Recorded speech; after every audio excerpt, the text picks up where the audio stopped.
Lesson 23 is one of the most important parts of learning Latin. It's the indirect discourse. It's one of the first kinds of complex sentence that you will learn. So indirect discourse, in order to do that, you've already learned it a little bit, indirect statement. There's two kinds of indirect discourse, indirect question, indirect statement. So far you've learned indirect statement a little bit. Now you learn it completely. It's a good way to do it, to break it up into two lessons basically. So in order to do the indirect statement or indirect discourse, you have to know the morphology, or how to conjugate and decline, for example, the infinitive in the active voice. You have to know the infinitive in the passive voice, which I'll review as well, and the infinitive in the active voice first. To do the infinitive present active, that's the second principal part. It's the second thing in the dictionary. That's easy, like amo, amari. That's the infinitive present active. To do the infinitive future active, you take the fourth principal part, you drop the us, the ar, the and you add urus, ura, urum, and then you add essa. So for example, you'd have amaturus essa for the masculine, or amatura essa, or amaturum essa, depending on the gender that you want to express. Here it is right down here. And to do the infinitive perfect active, you take the third principal part, you drop the I, as you always do with the third principal part, and then you add isse. And here it is. If you have amo, it'd be amawi, and then you drop the I and add isse. There are your three infinitives in the active voice that you need to know in order to be able to read and create sentences of indirect statement or indirect discourse. I already pointed out to you that there are two varieties of indirect discourse. One is indirect questions, one is indirect statements. Today you're just going to learn indirect statement first. They both are similar to each other, but they're not completely the same, so you learn one at a time. Both indirect statement and indirect questions consist of a main clause and a subordinate clause of indirect discourse. So the formula is the same as it is throughout this class for complex sentences. There's always some kind of main clause, and then you have to figure out the weird things that happen in the subordinate clause. That's the formula. The main clause indicates to you that something is different. In this case, it's indirect statement. And then because the main clause signals something to you, you have to memorize the rules for how the subordinate clause behaves. The main clause indicates something to you. The subordinate clause does something unusual that you're not used to in Latin. This is where the class gets a little bit complex, because you actually have to understand things that cannot be translated literally. So for a clause of indirect statement, the indicator is very easy. The main clause in a clause of indirect statement is going to consist most notably or primarily of a verb of saying, knowing, thinking, or perceiving, and anything like those words. So here's a list. If you want to pause the recording, it's a pretty comprehensive list right here of the verbs of saying, dico, nego, ait, etc. The verbs of knowing, disco, skio, nescio, intelligo. The verbs of thinking, the verbs of perceiving, and then one more word, inquam, which means I said, which takes direct discourse except in poetry. So in poetry, this would be used also in indirect statement. In direct discourse, usually it's used in direct discourse, but in poetry, you can add this to the list. That's why I've put a space here to set it off from the regular list of verbs of saying, knowing, thinking, and perceiving. Just so you can see that list with a little more detail. If you see any of these verbs, then you know that your main clause is signaling to you that you are in indirect statement. An indirect statement has funny rules for the subordinate clause. Now, the subordinate clause, or the clause of indirect discourse, is introduced by the main clause. So as soon as you see the verb of he said, for example, she is pretty, You have the pattern I'm talking about. You have the main clause, he said, that's a verb of saying, thinking, knowing, and perceiving. And then you have the clause of indirect discourse, she is pretty. You're basically quoting him. He said is the main clause, she is pretty is the clause of indirect discourse. You're quoting what he said. The most important point, the most difficult point about indirect discourse is that when a statement is put into a clause of indirect discourse or indirect statement, the verb must be put into the infinitive mood and the subject must be put into the accusative case. We've already gone over this, but now you're going over it again for review and in greater detail. I've shown you before that this happens sometimes in English depending on what verb you use. You can say, I find, which is a verb of perceiving or knowing, or, I consider, a verb of saying, knowing, thinking, or perceiving. I find her, which is in the accusative, even though it's the subject of the indirect statement, to be, which is in the infinitive, intelligent. So I find is the main clause, her to be intelligent is the clause of indirect statement or indirect discourse. Same thing, I consider, that's the main clause. And then everything after that, him to be the best is the clause of indirect discourse or indirect statement.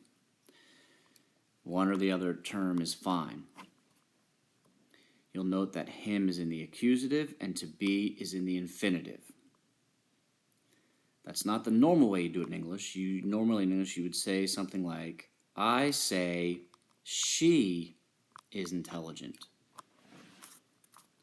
There's no accusative and no infinitive in that sentence. I say is the main clause. She is in the nominative as it should be. You don't say in English, I say her to be intelligent. That sounds awkward. Although you do it sometimes in English, and you always do it in Latin. The main point of this lesson is to talk about the time expressed by the clause of indirect discourse. Indirect statements may be characterized by the time which is expressed in the clause of indirect discourse relative to the main clause. It's all about relative time. There are three options, and this is the crucial point that students have difficulty with. The clause of indirect discourse can express the same time as the main verb. It can express time after the main verb, or it can express time before the main verb, but you'll note that all those arrows go back to the main clause, which is where the main verb of saying, knowing, thinking, or perceiving is. The clause of indirect statement is completely relative to the main clause. Whatever time the main clause happens at, the clause of indirect statement can only express relative time in regard to it. Now that may be difficult to understand when I explain it in words. You'll understand it better when I give examples. But look at the rules and write notes down so that when the screen changes, it still makes sense to you. To express the same time as the main verb, use the infinitive present. If you want to express time after the main verb, use the infinitive future. That makes sense because the future comes after. After for the future. To express time before the main verb, use the infinitive perfect. That also makes sense because the perfect tense is the time before. It's the past tense. So same time is the infinitive present, time after is the future, and time before is the perfect. Quite logical, yet nonetheless, it's difficult to apply. Look at some examples. Same time I already told you is expressed by the infinitive present. So in this main clause, it's dikunt. That means they say. And dikunt happens to be in the present tense. Dikunt puerum invenire puellam. Note that puerum is in the accusative, even though it's the subject of the indirect statement, and invenire is in the infinitive, because it's in the clause of indirect statement. Puerum's in the accusative, so is puellam. So how do I know puerum is the subject of the indirect statement? Because puerum comes first. Sometimes you could have two accusatives. in a clause of indirect statement. The one that comes first has got to be the subject. So this one says, Dicunt puerum invenire puellum. They say, the boy, puerum, invenire, finds the girl. They say that the boy finds the girl. She was missing and he found her. So because you use invenire in the infinitive present in the clause of indirect statement, that means it happens at the same time as the main verb. The main verb is happening at the present. Invenire is happening at the same time as the main verb, so invenire is also happening at the present time. That's simple. So you can clarify this sentence by saying the boy finds the girl at the same exact time that the sentence is spoken. Let's look at that maybe too over the top, too detailed. Most people don't speak like that. But that's how explicit Latin is. The next one says, they will say, that's in the future, that's the main clause. That one word is the main clause. Everything else happens relative to the main clause. They will say, the boy finds the girl. Or they will say that the boy finds the girl. Latin obviously doesn't have a word for that, but you can put it in there if it sounds more natural to you. They will say that the boy finds the girl. Again, I've used the infinitive present, so the verb they will say is in the future. And since I use the infinitive present, it happens relative to the main clause, which means it also happens in the future. Every time I use the infinitive present, it becomes the same time as the main clause. It always expresses the same time. If the main clause is in the future, the infinitive present's in the future too. If the main clause is in the past, then the infinitive present is in the past too. If the main clause is in the present, the infinitive present is in the same time in the present. Look at the last example. Decebat, that's the imperfect, that's a past tense. That's the main clause. They used to say, or they were saying, that's the main clause, that the boy finds the girl. Invenire is an infinitive present, and since the main clause happens in the past, that means that the subordinate clause happens at the same time, which is in the past.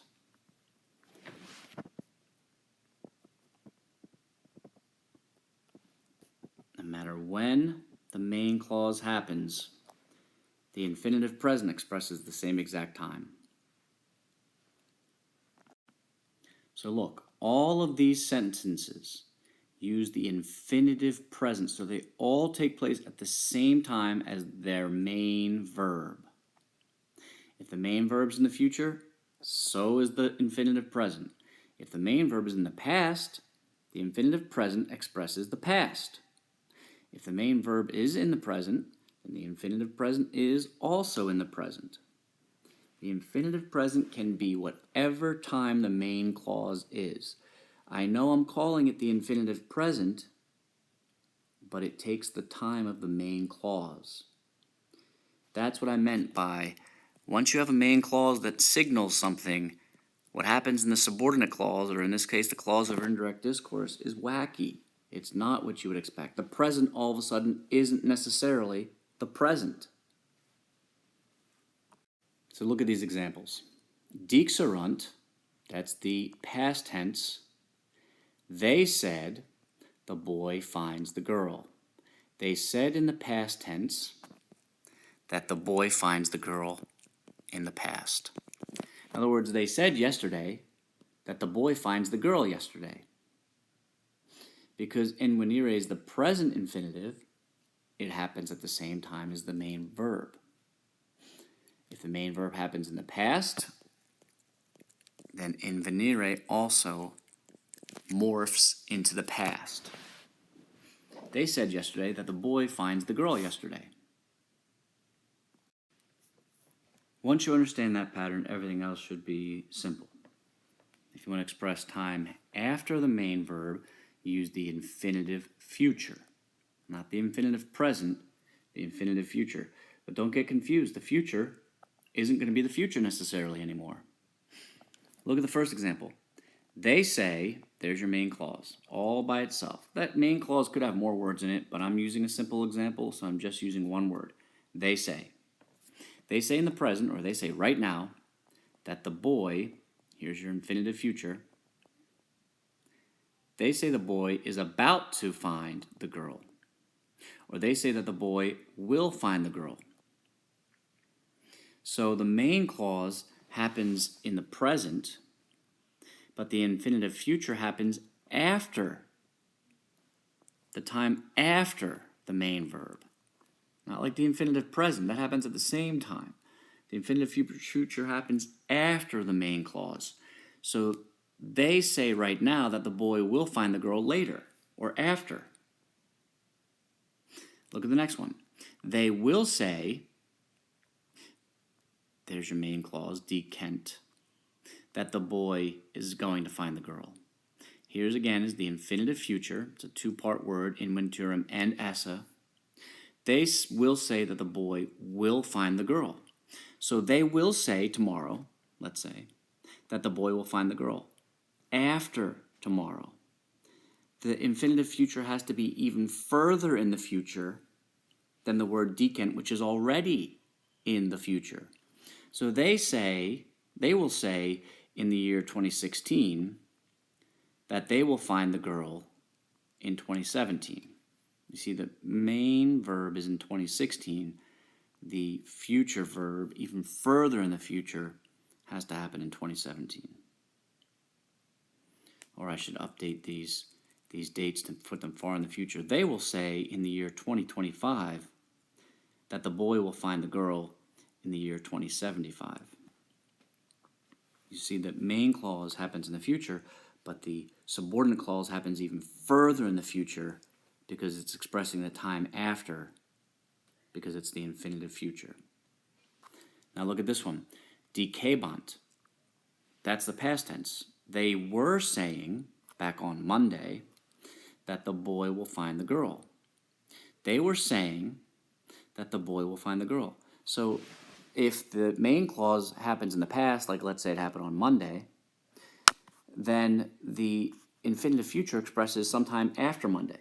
Could be Tuesday, Wednesday, Thursday, Friday, Saturday, or Sunday, but it has to be sometime after the main clause. Another example. XXIII, that's the past tense. That's the indicative perfect active. They said that the boy is going to find the girl. Main verb is dixerant. What's the what's the mood tense voice person number of inventurum? That's the infinitive future active. Infinitive future active always happens after the main verb. So this says, they said the boy will find the girl. Just like the previous one did in the imperfect. Can't really tell them apart. The perfect and the imperfect are almost indistinguishable. They said in the past that the boy will find the girl in the future. Simple. Infinitive future always happens in the future. Infinitive present always happens at the same time as the main verb. And then again, if you understand those first two, the next one should be just as easy. To express time before the main verb, use the infinitive perfect. So this one says, they say, present tense, the boy found the girl. This is the infinitive perfect, so it happens before the main verb. They say now that the boy found the girl before. Not after, not at the same time, but before. Here's the past tense. They said in 1987 that the boy found the girl. Even before 1987, they said that the boy found the girl in 1978 because the infinitive perfect happens before the main verb. They will say, there's your main clause, that the boy found the girl. They will say in the year 2019 that the boy found the girl before 2019, all the way back in 1949. And decabat, they used to say that the boy found the girl. It's the infinitive perfect, so it happens before. They used to say back in the 80s that the boy found the girl back in the 60s. The infinitive perfect has to happen before the main verb, no matter when the main verb happens. If the main verb happened in the past, then the infinitive perfect happened even further back in the past. If the main verb happened in the future, then the infinitive perfect happens before the future. And if the main verb happens in the present, the infinitive perfect still happens before the present. Future happens after the main verb. Present happens the same time as the main verb. Perfect happens before the main verb. There's also no difference if you use the passive voice. I just want to show it to you real quick. Naturally, all the same rules apply if you use the active voice or the passive voice. Here's an example from real Latin, so it's a little convoluted. It says, many people say, that's the main clause. It's weird because the main clause is divided up with other words. That's how real Latin works. It's not baby Latin, it's not dumbed down Latin. Here's the kind of Latin you would read if you're reading, authors that are actually worth preserving and reading. They say, many people say, or many people are said to be, because it's the passive voice, many are said to be about to do the same thing. Many people are said, esse, to be, facturi, about to do the same thing. That's the infinitive future, so it happens after the main verb decuntur. Decuntur is in the present tense. The infinitive future happens after the present. Every single time.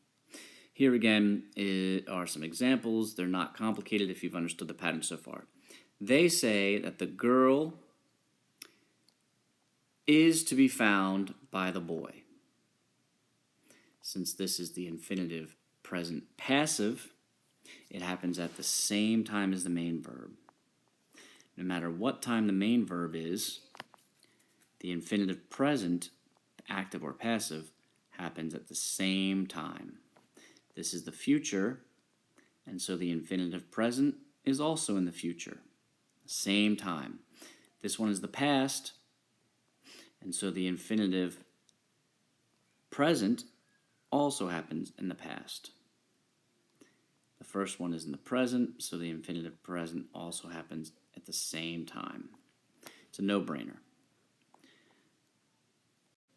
Obviously, the same pattern applies if you use the infinitive future passive, which is rare. It would happen after the main verb. For example, they say that the girl will be found by the boy. This verb happens after the main verb. If the main verb is in the past, this future still happens afterwards. And then same thing for time before. They say that the girl has been found by the boy. Passive. In ventam esse is the infinitive perfect, so it happens before the present. It happens before the past, it happens before the past, and it happens before the future. Every single time, the pattern stays the same. The present happens at the same time, the future happens after, and the perfect happens before the main verb. A minor point here, reflexive pronouns used in indirect statement function the way they always do. Reflexive pronouns refer back to the same subject as the main clause. You see how everything is relative to the main clause. Reflexive pronouns refer back to the same subject as the main clause. So if you use a reflexive pronoun in indirect statement, it means that the subject of the main clause and the subject of the indirect statement clause are exactly the same.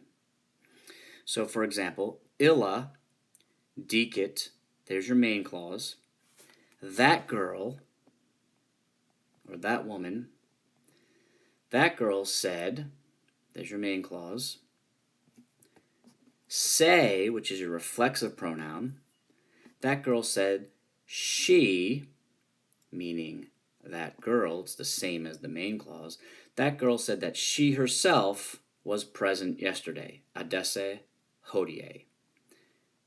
Hodie is yesterday, adesse means was present. And note there that when you have the Odessa in the present, it means it happens at the same time as Dikit. Dikit's in the past. That girl said yesterday that she herself was present yesterday.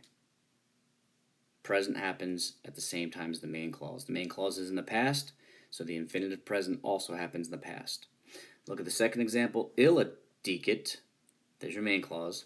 That guy said, illa dikit, that guy, dikit, said in the past tense. Then you move on to the main clause. That he, meaning himself, reflexive refers back to the same subject as the main clause. That guy said he was present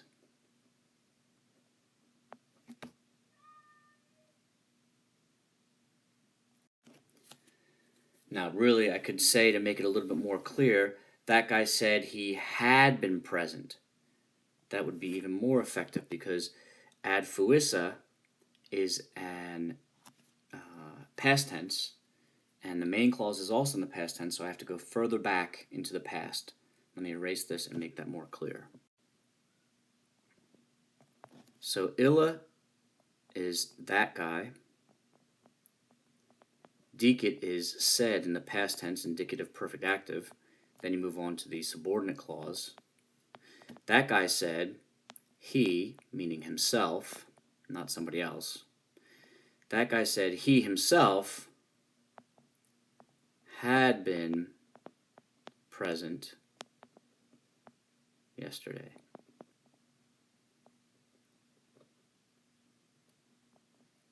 Had been is even before the verb said, because ad fuessa is an infinitive perfect, it happens before dikit. Odessa is an infinitive present, so it happens at the same time as dikit. The verb nego, which I put up in that list of verbs of saying, knowing, thinking, perceiving, or believing. Nego is the way that you make a negative indirect statement. So, for example, look at letter A. It says, nego nautam Odessa. That would say something like, I deny, there's your main clause, that a sailor is here. Odessa is the present, so it happens at the same time as nego, which is also the present. I deny right now that a sailor is here right now. Second example, taken from your stories, primum, at first, iitis, negebat, there's the word nego in the imperfect, there's your main clause. At first, aedes, denied, say, meaning he himself, not somebody else. At first, aedes denied that he will give, or was going to give, traditurum esse is the infinitive future, so it happens after the main clause. At first, aetes denied he would give, or will give, or is going to give the golden fleece to anyone, to Uli. Again, just look at the sentence. At first, aetes denied he is going to give the golden fleece, the aureum velis, to, in the dative, anyone. Nego is the way to make a negative sentence or to say that someone denies something. Same rules apply with the sequence of tenses. One simple last point after all that complicated stuff, the word quidam, or two final points rather, quidam is the adjective a certain, as in a certain person was here yesterday, or a certain woman was walking through the garden. It's declined just like qui, quae, quod, just like the relative pronoun, except you add dam on the end. The dam does not decline at all. So you go qui dam, that's the nominative singular masculine. Then you go genitive quius dam. The first part of the word declines, the second part doesn't. Then qui dam, the dam never changes then. Quem dam, etc., and so forth and so on. I'm not going to go through the entire declension of qui, quae, quod because you've done that for 2 weeks in a row and it's been incorporated into the lessons regularly after that. If you don't know qui, quo, quod, you have to know it, not only for the relative pronoun, but also because it's similar to the forms or the same as the forms for the interrogative pronoun, the interrogative adjective, and now qui, dom, quaidam, and quidam.